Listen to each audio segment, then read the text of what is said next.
All right, Jesse on Fire, welcome back to the channel. So I just saw that there was an interaction on Twitter between Kamaru and Conor. And Kamaru is saying basically that his hand is healing slower than expected. You know, he had hand surgery. And Conor just put two laughing emojis on top of it.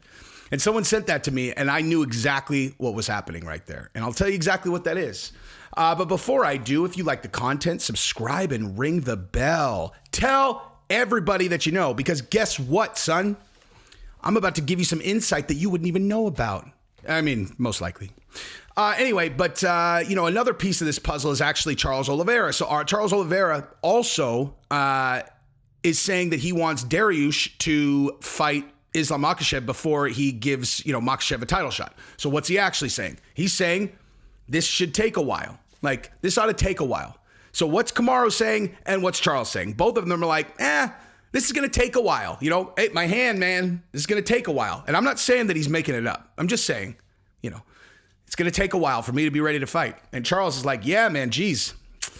Hopefully you guys can get that worked out between the two of you, and then take a few months off and then we could do camp. But it's going to take a while, huh? Now, do I think that Charles is doing that because he wants to duck Islam? Nope. Do I think that it's possible that Kamaru maybe might have an ulterior motive for saying that his hand hurts? Maybe. And I'll tell you exactly what that is, because guess what? So Michael Bisping told me last week, and the only reason I feel comfortable saying this is because I heard that Bisping said it on Believe You Me also, that Conor's not coming back till 2023. And, if you, look into their kind of business connections, it's solid. So if Conor's not coming back till 2023, then guess what that means for Kamaru and Charles, right? Oh, ooh, geez, my hand really hurts. And Charles is like, geez, I guess the two of you guys are going to have to fight, Hopefully, book that around October. And then we'll fight. Yeah, we'll fight. I'll fight the winner of you guys after Conor. Because think about it, dude. What are we doing here? Are we doing that? I know it's all about the glory. It's about the glory of the war.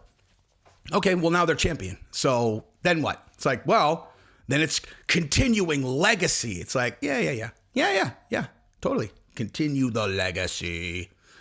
Anything else? They're all, well, money. Yeah, money also. Oh, right, money, of course. Anything different about being the champion, when you choose who you fight?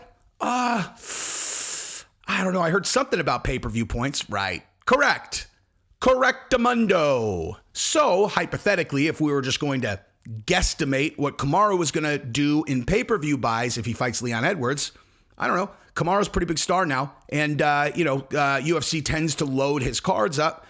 So let's call it 650,000 pay-per-view buys, right? That's good. That's not bad. He'll make some moolah, right? Now, if he ends up fighting Colby, that'll probably be higher, but nonetheless, right? Pretty good. But the pay-per-views go on a tiered system, okay? So you don't make anything from 0 to 250,000. And then if, it's from 250 to whatever, you make whatever. And then from 500 to whatever, you make whatever. And from whatever to whatever, you make whatever. And when you get into the higher numbers, you start making real money, right? You start making a much bigger rip. And so the difference between selling 650,000 pay-per-views and selling 1.3 million pay-per-views is an absolutely enormous amount of money. Enormous amount of money. And so let's work backwards. How about on the Charles one? So Charles, if he fights Islam Makhachev, let's call it 500,000 buys, right? 500,000 buys. So an extra 800,000 buys, probably a couple dollars more per buy on average. So, geez, do you think there's anything Charles could think of that he would want to buy for an extra $2.4 million? You would think, right? You would think there'd be something he could think of that he'd want to buy, right? So, yeah, if you look at the landscape, everyone wants the Conor fight for obvious reasons, okay? Now, Chandler wants the Conor fight, and he, unless they made it a headliner and then he was able to negotiate a different deal, maybe he could get some back end. But as far as I've understood, there's no back end on the pay-per-view unless you're the champion or you earned it through, your initial fight with Conor, and then there's a rematch clause, you know? So like Dustin Poirier made his show and win money, had no back end points on the pay-per-view, but in his contract, he had an enormous deal in the event that he stopped Conor in the first fight.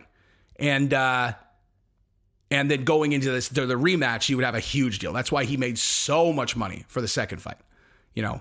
So maybe that's, but Chandler, I think, is just after give him, he wants them all, dude. Give him all the big guys. Speaking of which, I heard that Chandler and Nate Diaz verbally agreed to a fight. Now, that makes perfect sense for Chandler for sure, for the same reason as fighting Conor. It's like, just stack the bodies, man. Stack them up. Give me all the shine, right? Like, that's an investment in his future pay-per-view points, right? He makes a lot of dough. I think I read today that he makes, I can't remember. It was more than the champion for sure.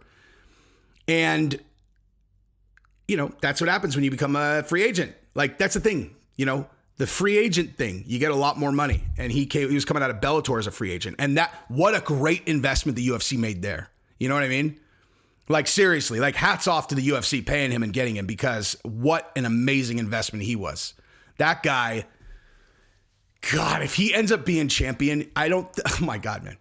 If that guy ends up being champion, he will be the next 7-figure pay-per-view guy. Like, if he becomes champion, like, let's say that they gave him Charles Oliveira, right? And he won by knockout, okay? And let's say that he got on the microphone, he called out Conor McGregor. I won't fight anybody if his name is not Conor McGregor. And they gave him that Conor fight, right? And then he would make a fortune on that one. And let's say he knocked out Conor McGregor, okay? My goodness, dude. I cannot even imagine what that guy's star would look like if that happened. But it'd be interesting to see that build up, because Michael Chandler really, he's not like he doesn't get dirty, you know, like, he's not like a guy that gets in the dirt. You know, he's an exceptional talker, but he plays it clean. Like, if Conor starts to run in his mouth, it would be interesting to see how Chandler responded to that. Because he's not like, he's an all-American boy, dude. He does everything right. Anyway, but a Nate Diaz fight, that's very interesting to think about, you know, because on all honesty, Nate Diaz and Tony Ferguson are so similar. Like, I was thinking about this, like, just today, where it was like, man, Tony Ferguson, I was thinking about how they fight, and they are incredibly similar fighters. Similar enough that I would actually love to see Tony Ferguson fight Nate Diaz, if, you know, assuming, like, if Tony comes back, he moves to 170, which seems like the correct play at this point, right? He's lost 4 at 55. I mean, they're not going to cut him. He's still a huge star. Move to 70. Can you imagine if he went to 70 and actually, like, went on a run? That would be amazing. But that's for sure the move for him. He has to go to 70, you know. Like, you don't do another fight at 55 when you just lost 4 in a row. You go to 70 and then see what's up. Because if he wins at 70, people will be like, oh my God, he was fighting at 55 this whole time. What the hell was he doing? You know, reinvention. But yeah, anyway, everybody wants Conor. That's for certain. Now, before I get into the next section of this video, I wanted to tell you guys about my favorite sponsor, Yo Kratom. So if you guys are Kratom users, I don't suggest, like, you know, if you've never used Kratom, there's no reason for you to start. But if you are a Kratom user and you know how much it costs, and you go to the store and you're like, all right, how much for this one? How much for this one? You need to go to Yo Kratom, because you get kilos for $60, dude.